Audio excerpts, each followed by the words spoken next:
When we started to talk about this series, the word that kept circulating through my head over and over again was the word hospitality. Hospitality, hospitality, hospitality. And for those of you who know me well, that might not surprise you very much at all. And for those of you who are just getting to know me and have still already been in my house, I know there's some of you out there, you might see this more and more as you get to know me. But that act of hospitality has become an incredibly important part of our lives and become a practice of hospitality, which I think became meaningful in creating this space. So, history lesson on us.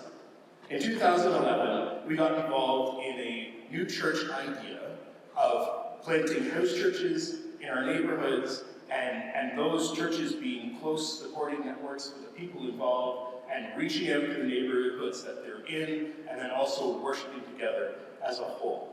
And I don't want to get into the whole history of that church and the whole details of everything, but suffice to say that our home became a bit of a thing for a little while there. So we had actual corporate worship services happening in our house on a regular basis. And again, for those who have been in our house, you might be thinking, where do you do a worship service in your house? I've been there. There's not much space. Well, we made it work. And so that was a big part of how we showed hospitality to that church, is actually having this experience in our dining room / living room / entranceway. It's good times. You find a way. But also we're hosting a house church that we're involved with in our house. First, the first one, and then one of others. And we did that every week. So we have the corporate worship service, plus the house church that we're hosting every week, plus, meetings. And so that's a lot, right? It's a lot going on in someone's house. So on top of that, we decide to up the ante a bit, and we decide we're going to reach into the neighborhood. Part of what we're doing is we're going to have monthly potlucks at our house. So the third Friday of every month is going to be anyone can come. I mean, this is a blanket invitation to the entire central Frederick neighborhood, right? You want to come, just bring whatever you want, and the only rule is no peanuts, because I don't want to die.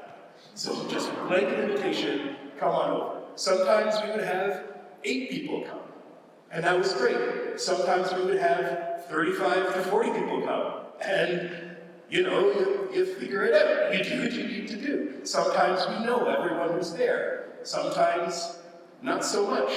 And that act of practicing hospitality became an important part of our lives moving forward. So as you can see, the potluck once a month, and the corporate meeting, and the house church meeting, and all the other stuff that's going on, that's a lot, right? It's a lot. So on top of that, we decided to up the ante a little bit. And on Tuesdays, we start to have what we call Open Tuesday. So every Tuesday, come and we will feed you. This is not open to the entire neighborhood of the Central Frederick. This is more directly invited to people that we knew who could be directly blessed by having a free meal once a week. Something important happening in their lives. And this went on every week for a while. So you got the church services, right? The church services, and you got the Friday night potlucks, you got the house churches, you got the Tuesday meetings. And that's a lot, right? Anyone feeling anxious with me? I'm like, that's a lot going on. You're feeling it. So on top of that,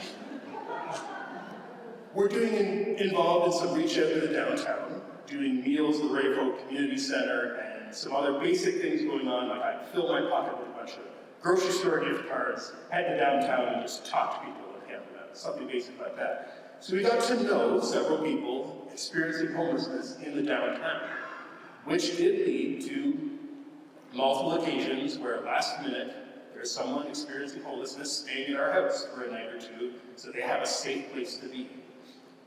I don't know if you've ever hosted last minute someone experiencing homelessness in your home. It turns out there could be some challenges with that. It could be a little challenging. I mean, as it could be with anybody coming into your home last minute, and some of the challenges are specific to the people that we had there, but yeah, it could be a whole thing. So, that, plus meals, plus potlucks, plus church meetings, plus house church. Are you feeling it again? Because you might be hearing everything that I'm bringing up right now, and you're thinking, that's ridiculous. And I'm totally on board. And there was a moment in about 2020, I think, when something happened. And all of a sudden, we weren't allowed to have anybody in our house anymore. You know what I'm talking about? And we were like, that's nice. And then the reality of COVID eventually set in. But I totally understand the meaning of seasons and boundaries when it comes to showing hospitality. But I'm giving you all this because Annie, she was involved in most of those things. And when she shows up at our doorstep to say, I just ended up here, it was because we had put in the years of intentional and absolute practice of hospitality and opening up our home and making it a place of peace prayer. And if I can toot my own horn just a little bit and be a little bold about it, like, yeah, it worked. We were that place of peace for her when she needed it, and she was that person of peace, meaningful for us in our lives as well. And to really give you the real meaning behind this, I have to make something clear, because after giving you that big list, you might be making an assumption about my wife. I want to say this clearly. We are not extroverts, right? That is not us. Doing this whole thing, no. Sit at home, watching TV for the night, by ourselves, that's my perfect night. That's what I want to do. The absolute idea of doing these things was a decision for us. It was something that we decided very specifically, we want to do these things and make them a part of our lives so that we could do it. And that's why I talk about, what is up there? The spiritual practice of hospitality. I like the word practice. Have you ever heard of the phrase spiritual disciplines? Yeah, you know this one? I don't like that, because when you fail at a discipline, then you just failed, right? And you just failed at that discipline. When you fail at a practice, that doesn't matter. It's practice. That's what you're supposed to do. We're getting into a practice. And that's what I want us to start to think about. As a church, as we start to talk about neighbors groups, we're going into a practice together. We're deciding to go through a journey together where we can fail, where we can figure it out. And as a community, we can drive into this thing and we can say, yeah, it's not perfect, it's not great. That's okay, because it's a practice. I remember the very first house church meeting we had at our home. Our plan was to have communion and pray. Very simple, right? Can't fail. So we're just standing around joking and talking and catching up on the day, and the smoke detector goes off. Because the communion bread that we had decided to make ourselves was overdone. I don't know. We go in, rip it out of the oven, figure out that I didn't put yeast in it. So what we've got is this, like, pancake-shaped blob about the consistency of 5-year-old fruitcake. So, you know, concrete. Bring that into the living room. That's fine. It's, you know, make a joke about it. It's hot, so my wife turns the fan on, the ceiling fan, which, I don't know, it hadn't been turned on. I'm going to say ever. It had never been turned on. So the inch-thick dust gets thrown off into the room, spinning around, going around like a blizzard around everyone, and we're like, hey. Then he broke the bread with a jackhammer. Failing is fun because it's practice. And that's what I want us to get into. It's an act of hospitality, an act of practice together that embraces the failure, embraces the things that can go wrong, because we're going to work this out together. And that's what I think this Neighborhoods group series, Neighbors group series, is all about. So that being said, I want to get started on this. And I'm fully aware that I just said, let's get started after like 10, 15 minutes of being up here already. But I want to read to you 1 Corinthians 12, 7. Now to each one, the manifestation of the Spirit is given for the common good. I should have maybe just memorized that. Now to each one, the manifestation of the Spirit is given for the common good. Now, if you're familiar with 1 Corinthians 12, you know that it goes on. And I'm fully willing to speak with anyone afterwards to show you that yeah, I think the whole chapter is about this idea.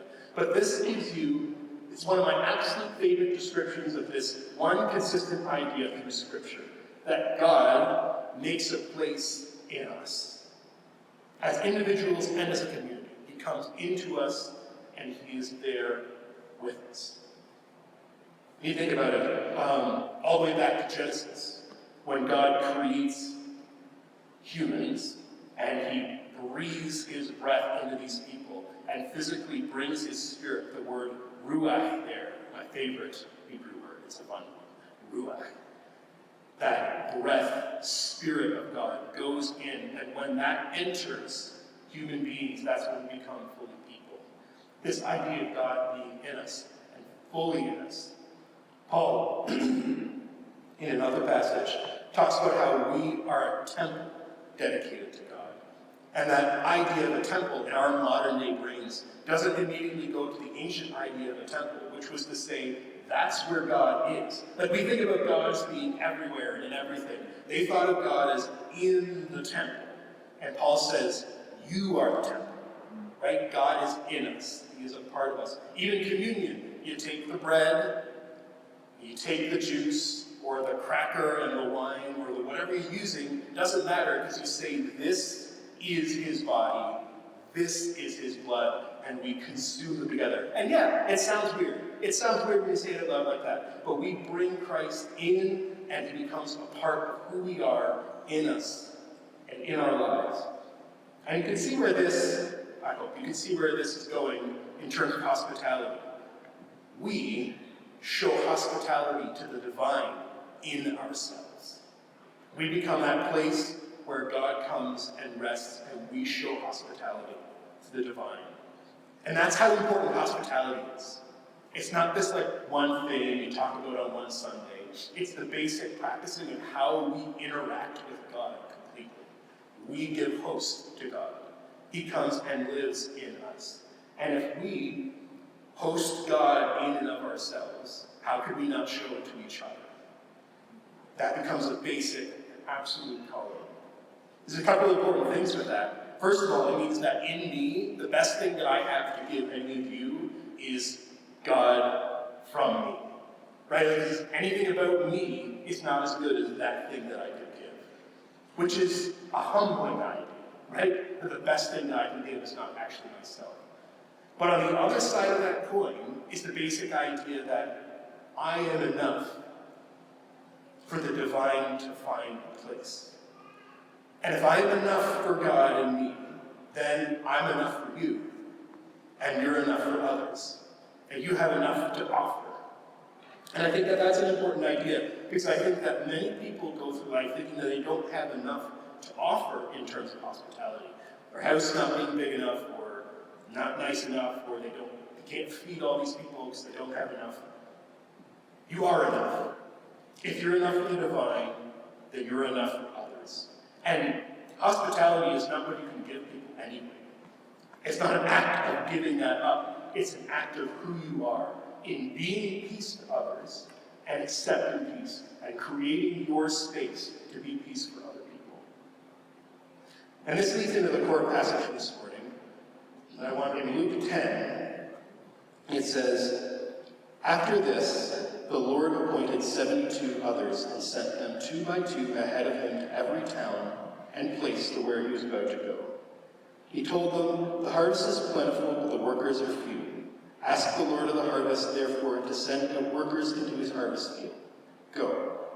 I am sending you out like lambs among wolves. Do not take a purse or a bag or sandals, and do not greet anyone on the road.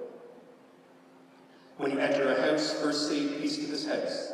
The man of peace is there, your peace will rest on him. If not, it will return to you. Stay in that house, eating and drinking for whatever they give you, for the worker deserves his wages. Do not move around from house to house. When you enter a town and are welcomed, eat what is set before you, heal the sick who are there, and tell them, the kingdom of God is near you. But when you enter a town and are not welcomed, go into the streets and say, even the dust of your town that sticks to our feet, we wipe off against them. Yet be sure of this, the kingdom of God is near. I tell you, it will be more bearable on the day for Sodom than for that town. the first time I got to speak here, the passage started with Jesus raining fire down on the world, and this one ends with that kind of thing. So yeah, it's not my fault. That's not really who I am. I want to start talking about this particular passage by asking you a question. Who do you identify with in this story? Right? Do you identify with Jesus? That seems problematic, right? You know, you're the guy, you're like God incarnate in human form, giving commands to people. You know, we like that idea of being the one who sends people out and then just accepts their reports when they come back. But I'm not Jesus and you're not Jesus. We probably shouldn't think we're Jesus. So who do you identify with in this story? Is it the 72? Are you one of the absolute chosen few of God, given the miraculous power to bring judgment down on whole towns? Is that you? I mean, getting by my tone, that maybe not. Like, I'm not saying you're wrong, but I'm saying we often go there without giving it a whole lot of thought, and it seems to me like the kind of thing we should probably give at least a little bit of thought. So who do you identify with in this story? Like the divinity in human form giving the commands, or the miracle-giving ones who judge massive people? Like who are you? And of course, there's another option that we almost always miss that is so important here. It's so important here. These simple verses in 5 and 6 say, when you enter a house, first say, peace to this house. If a man, I change that to person, if a person of peace is there, your peace will rest on them. If not, it will return to you. So I'm giving a simple suggestion. Maybe the calling in this isn't for us to be Jesus. And maybe it's not to be the miracle-making 72. Maybe the calling in this passage is to simply hear peace on this house and us to say, yes. That's it. It's not a simple thing, but it's a much easier thing. It's for us to just hear peace beyond this place, and for us to go, yeah, that's not so bad, right?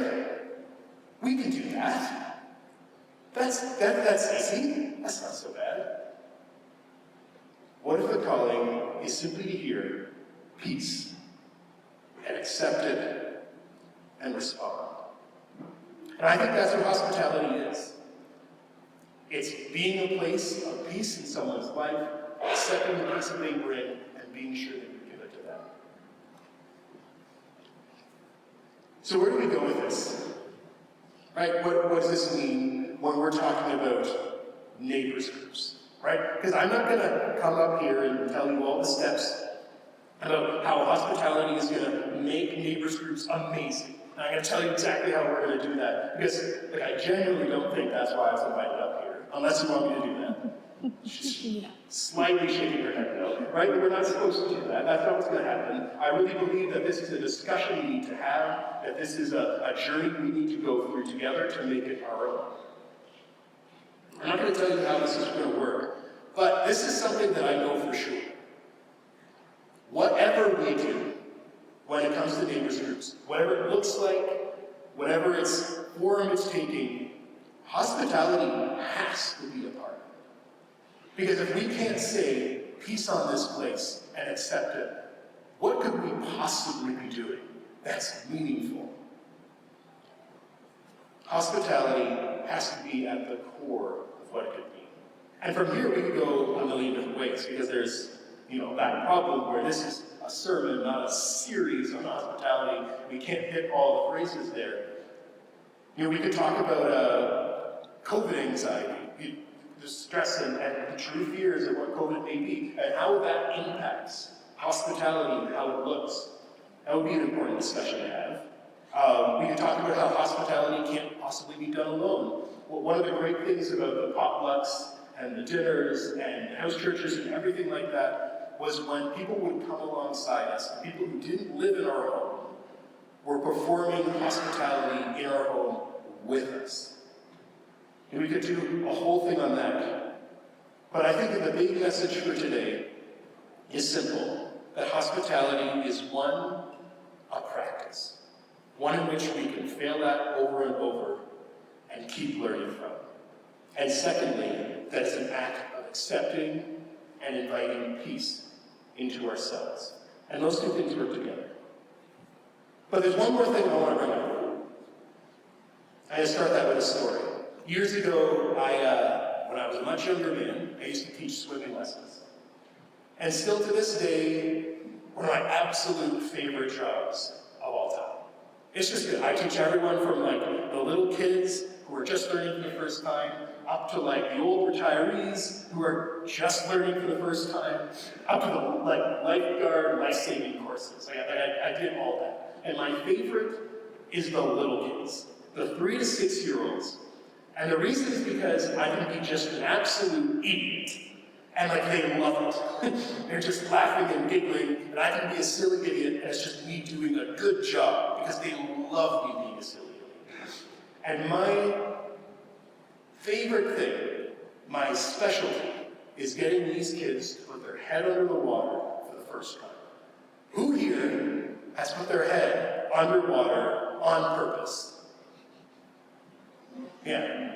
And people who are nervous and not putting up their hands are the ones that, don't want to bed. You did that, and now maybe you enjoy the water. If you didn't do that, you wouldn't. And that's because it's incredibly natural for a human being to get their head under the water and lose it. That's not a state we're supposed to be in. But once you do it that first time, then you can enjoy this whole new thing in life that's now available to you. So getting these kids to put their head in for the very first time is extremely satisfying. And I got so good at it that I could recognize the look that they make right before they do it that first time. It's something like this. Right? It's that look that says, I have a bad feeling about this, but I'm going to do it anyway. And then they do it, and they come up proud of themselves, and they have this whole new thing open to them in the world.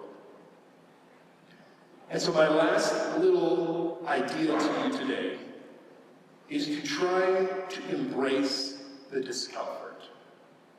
Just a little bit. One of the greatest lessons we learned in our journey of hospitality was the idea of boundaries and being clear that we have to, sometimes be clear about this thing and this can't happen, and having our own time. And the idea of boundaries can be so important. But the other side of that coin is the idea of nothing's going to happen unless we embrace a little bit of discomfort.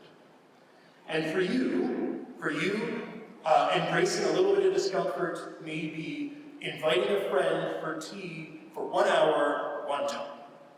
God bless you. Maybe your idea of embracing just a little bit of discomfort in your life is renovating your house and working with the city to turn your home into a homeless shelter. I don't know. God bless you. That's not the point. The point is, growth never happens without just that little bit of embracing discomfort. So we're going to move into the room soon. I have no idea how much time I have left or anything like that. For discussion of tables or the hallway or whatever it is you have going on after this. And my prayer is that we remember this calling to practice peace throughout our lives. And I want to leave us with a very short and old, but I think appropriate benediction. Go in peace. Thank you.